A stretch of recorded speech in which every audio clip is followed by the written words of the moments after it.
हम बात करेंगे पंजाब की, जिसने वो कर दिखाया जो बाकी 3 सूबे नहीं कर सके हैं। हुकूमत पंजाब रेस्क्यू 1112 और सिविल एविएशन के ताउन से अब बाकायदा एयर एम्बुलेंस सर्विस का आगाज हो गया है। एयर एम्बुलेंस हंगामी सूरत हाल में मोटरवेज पर भी लैंड कर सकेगी, जबकि सर्विस के लिए बाकायदा सिविल एविएशन के ताउन से तरबियती मशकों का इनेकाद भी किया गया है। तो इसी हवाले से बात करने के लिए हमारे साथ एक गेस्ट मौजूद हैं, जो कि सेक्रेटरी महकमा emergency services doctor Rizwan Naseer हमारे साथ मौजूद हैं। सर, बहुत शुक्रिया आपके वक्त का। वेलकम टू द दुनिया बोल है। और सर, आप लोगों ने तो वो कर दिखाया है जिसका पाकिस्तान में तसव्वुर तक नहीं था। तो सर, ये 1112 की जो एयर एम्बुलेंस सर्विस है वो कैसे शुरू हुई और उसके पीछे कितनी मेहनत है, कितना वक्त लगा और इतना बड़ा काम कैसे मुमकिन हो गया? जी, अस्सलाम वालेकुम एवरीबॉडी। वालेकुम मैं सलाम। रेस्क्यू 1112 की तरफ से सबको कहता हूं कि अभी आजकल जो टाइम चल रहा है उस वक्त महफूज रहें। और ये वाला जो हमारा कॉन्सेप्ट है, वो सबसे बड़ी चीज़ ये थी कि लोग सड़कों पे पड़े होते थे, उनकी कोई मदद करने वाला नहीं। तो हमने उस वक्त एक एम्बुलेंस सर्विस शुरू की। फिर जब ज़लज़ला आया हमने सर्च एंड रेस्क्यू टीम शुरू की, और आज उसके बाद फायर सर्विस शुरू की, और आज ये सर्विसेज पंजाब में तमाम तहसील की सतह पर उनकी तोसी होगी। तो जब हमने लास्ट ईयर का डेटा रिव्यू किया और वज़ीर आला पंजाब को प्रेजेंट किया कि जी हमारे 1540 ऐसे केसेस थे जिनको क्रिटिकल केयर की ज़रूरत थी, और उनको बहावल नगर हो गया, इसी तरह मियाँ वाली हो गया, और इसी तरह से फक्कर से, जिनको 4 घंटे से ज़्यादा लगे स्पेशलाइज फैसिलिटी पहुँचने में। अब वहाँ पे ये दूर दराज के इलाकों में इस किस्म के डिस्ट्रिक्ट में जो हॉस्पिटल बनाना है, स्पेशलाइज हॉस्पिटल, मुमकिन नहीं था। उन्होंने फौरन अप्रूवल दिया कि हमें एयर एम्बुलेंस सर्विस शुरू करनी चाहिए, और उन्होंने अपना भी एक एक्सपीरियंस शेयर किया जिसमें पहाड़ों में किस तरह से उनकी फैमिली मेंबर को प्रॉब्लम हुई और वो खुद एम्बुलेंस में बैठ के आई और कितना टाइम लगा और किस तरह हर मिनट काउंट करता। तो अब चैलेंज था जहाँ पे आज हमने एक बुनियादी निज़ाम बना दिया है जो कि पूरे जनूबी एशिया के लिए आज एक मॉडल है, और पहली हमारी अक़वाम मुत्तहिदा से सर्टिफाइड टीम है पूरी जनूबी एशिया में सर्च एंड रेस्क्यू की। तो आज जहाँ पे ये मॉडल बन गया था, वहाँ पे रीचिंग दी अनरीचेबल था कि हम उन दूर दराज इलाकों में भी पहुँच जाए और उनको भी अगर स्पेशलाइज्ड केयर फैसिलिटी की ज़रूरत है तो उनको पहुँचा सकें। तो उसके लिए एक नॉर्थ पंजाब के लिए, एक साउथ पंजाब के लिए, और खसूसी तौर पर सेंट्रल पंजाब में चूँकि डिस्टेंसेस कम है और अस्पताल करीब है, वहाँ पे हमें जहाँ पे भी रेस्क्यू की ज़रूरत होगी वहाँ पे उन्होंने अपना हेलीकॉप्टर भी पंजाब में उन्होंने कहा कि जी। डॉक्टर साहब, अच्छा ये बताएगा कि एयर एम्बुलेंस जो होती है उसके लिए एक इंफ्रास्ट्रक्चर की ज़रूरत होती है, रनवे की ज़रूरत होती है, तो ये सब चीज़ें किस तरह मैनेज की? यकीनन ऐसा तो नहीं हो सकता ना कि कहीं भी एयर एम्बुलेंस चली जाए, तो इसके बारे में कुछ बताइएगा। हमने ये पूरा निज़ाम एक तो एविडेंस बेस्ड हमने इसको प्लान किया। दूसरा जो था, सबसे इम्पोर्टेंट चीज ये थी कि हमने इंटरनेशनल गाइडलाइंस देखी कि इस सिलसिले में क्या है जो एयर मेडिकल डिस्पैच से रिलेटेड है। उसमें उन्होंने कहा कि जी 100 मील से जब ज्यादा होता है तो वहाँ पे एरोप्लेन का इस्तेमाल होता है, तो उसके लिए हमारे पास सब जगह पे रनवे है। पाकिस्तान एयरफोर्स की साथ मिलकर हमारे पास वहाँ पे मियाँ वाली में बेस है। इसी तरीके से हमारे पास बहावल नगर में भी रनवे थी जिनको हम रिस्टोर कर रहे हैं। अनफॉर्चुनेटली ये चीजें पहले एग्जिस्ट करती थी, बट टाइम के साथ साथ उनकी अब दोबारा से उनको हम वापस रिस्टोर कर रहे हैं। इसी तरह हमारा बहावलपुर, क्योंकि बहावल नगर से ज्यादातर बहावलपुर का जो विक्टोरिया हॉस्पिटल है वहां पे शिफ्ट करते हैं, तो बहावलपुर का भी हमारा एयरपोर्ट मौजूद है। ये तमाम फैसिलिटीज मौजूद थी। It was just a matter of दोबारा से उनको एक्टिवेट करना था। तो जहाँ पे हमारी एयर एम्बुलेंसेज हमने शुरू की, वहां पे इनके साथ हमने टेस्ट रन शुरू किया, और जहाँ पे भी कोई कमी पेशी थी उसको हम इस वक्त पूरा कर रहे हैं during this test run period, ताकि ये सारे हमारे जो चीजें हैं ये फुली रिस्टोर हो जाएं और फिर ये स्मूथली ऑपरेशन आने वाले टाइम में भी चलते रहे।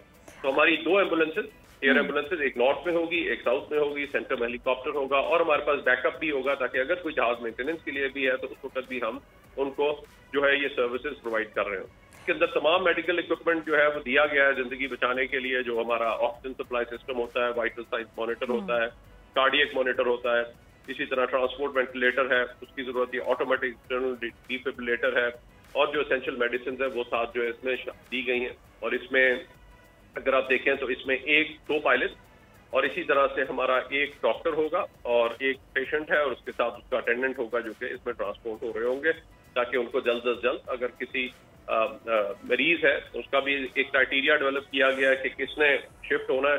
और उसमें जो ऐसे ही हमें कॉल आएगी, जैसे ही आप 1122 पे कॉल करते हैं, करीबी तहसील हेडक्वार्टर हॉस्पिटल है, डिस्ट्रिक्ट हेडक्वार्टर हॉस्पिटल, वहां पे लेके जाएंगे। वहां पे उसकी ABC, जिसको एयरवे ब्रीदिंग एंड सर्कुलेशन कहते हैं, वो उनकी जैसे ही रिस्टोर हो जाएगी तो फौरन उनको अगर क्रिटिकल केयर की जरूरत है, जिसमें आपके सीरियस हेड इंजरी पेशेंट्स आते हैं, सीरियस कार्डियक पेशेंट आते हैं, या आपका पॉलीट्रॉमा का पेशेंट होता है जिसमें उसकी मल्टीपल इंजरीज हैं, तो अगर ऐसे पेशेंट्स को फौरन शिफ्ट करने की जरूरत है तो वो जैसे ही हमारे डिस्ट्रिक्ट इमरजेंसी ऑफिसर को कहेंगे, दिल्ली इमरजेंसी ऑफिसर, वो एयर डिस्पैच को फौरन इन्फॉर्म कर देंगे और ये प्रोसेस जो है वो फौरन अमल में आ जाएगा।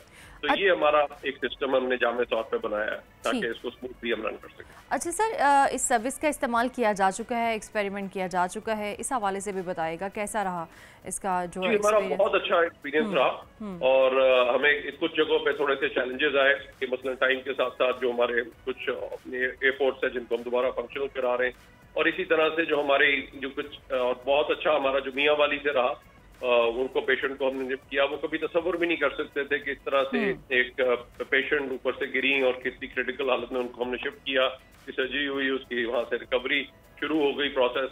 इसी तरह से जो भी कोई ऐसा सीरियस मरीज होगा, बाकी तो अल्लाह ताला है की जात है कि जो जिंदगी मौत, लेकिन उनको पर वक्त इलाज के लिए कम से कम स्पेशलाइज केयर आज दूर दराज के इलाकों को भी पंजाब में जो है वो मुयसर होगी इसके बदौलत। और ये बहुत बड़ा मैं समझता हूँ एक कदम है कि रीचिंग दी अनरीचेबल, जिनको दूर दराज इलाके के लोगों को भी जो पहले निगलेक्ट हो जाते थे, 4-4, 5-5 घंटे लगते थे, आज यहाँ पे एम्बुलेंस सर्विसेज मौजूद हैं, रेस्क्यू सर्विसेज एक इंटरनेशनल स्टैंडर्ड पे मौजूद हैं, हम फ्लड में भी रिस्पॉन्ड कर रहे हैं, पिछले साल भी किया है। अब हमें एयर रेस्क्यू की भी आज ये फैसिलिटी जो है वो लोगों को पंजाब में अवेलेबल होगी, ताकि कोई भी दिन हो, चाहे रात, आंधी तूफान, जलजला हो, चाहे आग, कोई भी उनको इमरजेंसी हो, तो आज उनके लिए एक जदीद इमरजेंसी सर्विसेज का निज़ाम वहाँ पे जो है वो मौजूद है। ठीक है। अच्छा सर, ये बताएगा कि एयर एम्बुलेंस के लिए मोटरवे का भी इस्तेमाल किया जा सकता है?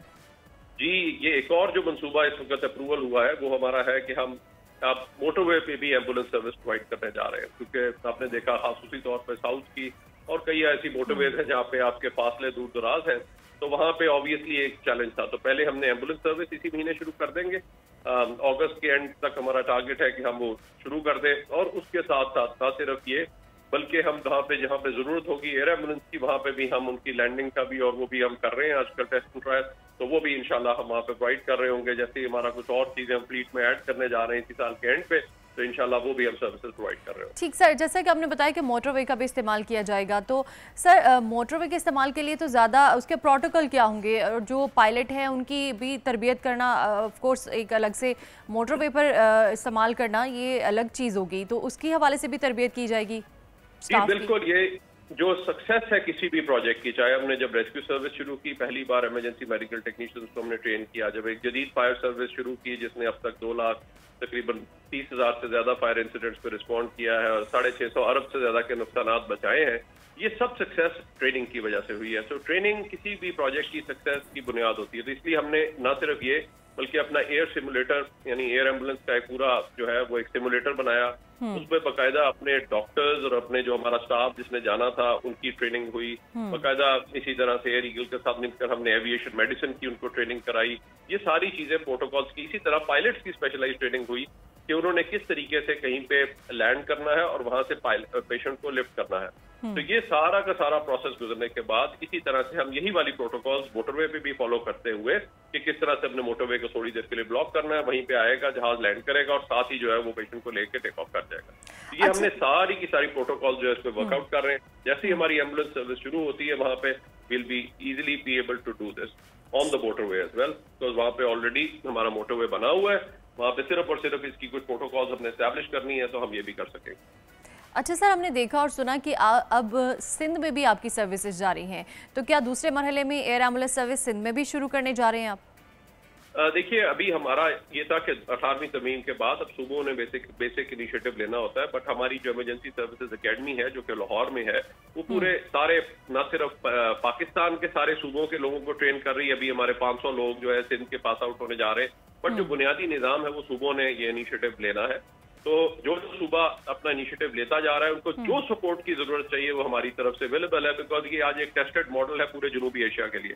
और ना सिर्फ हम दूसरे सूबों को हेल्प कर रहे हैं बल्कि जो हमारी नेबरिंग कंट्रीज हैं हम उनको भी इस वक्त ट्रेनिंग में हेल्प कर रहे हैं, ताकि वहां पे भी लोगों को एक बुनियादी हक मिल सके कि खुदा ना खास्ता उनका कोई हादसा हो, कोई इमरजेंसी हो, तो ये ना वो लवारसों की तरह बेचारे सड़क पे पड़े और कोई मदद करने वाला ना हो। पहले हमारे पास निजाम होता था जो, और इसमें कोई ऐसा सिस्टम नहीं था। लोग जो थे, कुछ इदारे वो फलाई इदारे वो, बाद में तो बड़ा अच्छा हो जाता था कि हम उठा के उनको ले जाते थे, डेड बॉडीज के लिए बहुत अच्छे तरीके से उनको हो जाता था। लेकिन जब शुरू में जरूरत होती थी, ना कोई इमरजेंसी नंबर था, ना कोई लोग ट्रेन थे, ना कोई हमारी ऐसी एम्बुलेंसेज थी, ना ही हमारी रेस्क्यू सर्विसेज थी। आपने देखा जब जल्जला आया तो बेबसी थी, बाहर से टीमें आ रही थी, हमारे पास कोई निजाम नहीं था। आज हमने टीम को, रेस्क्यू टीम को ट्रेन किया और उसने फिर 2015 में बाकायदा तौर पे हमें UN से रजिस्ट्रेशन मिली और फिर 2019 में हमें ये एजाज हासिल हुआ पाकिस्तान को कि हमारी पहली टीम थी पूरे जनूबी एशिया के अंदर जिसको अक़वाम मुत्तहिदा से सर्टिफिकेशन मिली। तो आज हमारी कोशिश यही है, चाहे एम्बुलेंस हो, चाहे हमारी रेस्क्यू सर्विसेज हो, चाहे फ्लड में हो, पानी में हो या एयर रेस्क्यू हो, उन्हीं इंटरनेशनल गाइडलाइंस के मुताबिक हम अपने लोगों को ट्रेन कर सके और अवाम को उसी लेवल की सर्विसेज जो है पाकिस्तान के अंदर भी मिल सके। यकीनन सर, ये पंजाब हुकूमत की जानिब से एक इंतहाई अहम इकदाम है जो कि लोगों की बहुत ज़्यादा हेल्प हो सकती है, ख़ासतौर पर ऐसे इलाकों में जहाँ पर दूर दराज इलाके हैं, जहाँ पर इमरजेंसी की सिचुएशन में कुछ समझ नहीं आ रहा होता कि कहाँ जाए कहाँ नहीं। ये बहुत अच्छी काविश है पंजाब हुकूमत की जानिब से। डॉक्टर गुफरान नसीर हमारे साथ मौजूद थे। सर, बहुत शुक्रिया आपके वक्त। तो आपको बताते चले कि एयर एम्बुलेंस का इफ्तिताह हो चुका है, तो जो दूर दराज में रहने वाले लोग हैं, इमरजेंसी में या किसी भी हंगामी सूरत में इस एयर एम्बुलेंस का इस्तेमाल कर सकते हैं। तो ये पंजाब हुकूमत की जानिब से एक अच्छा इकदाम है। सब्सक्राइब करें और बेल दबाएं ताकि कोई खबर रह न जाए।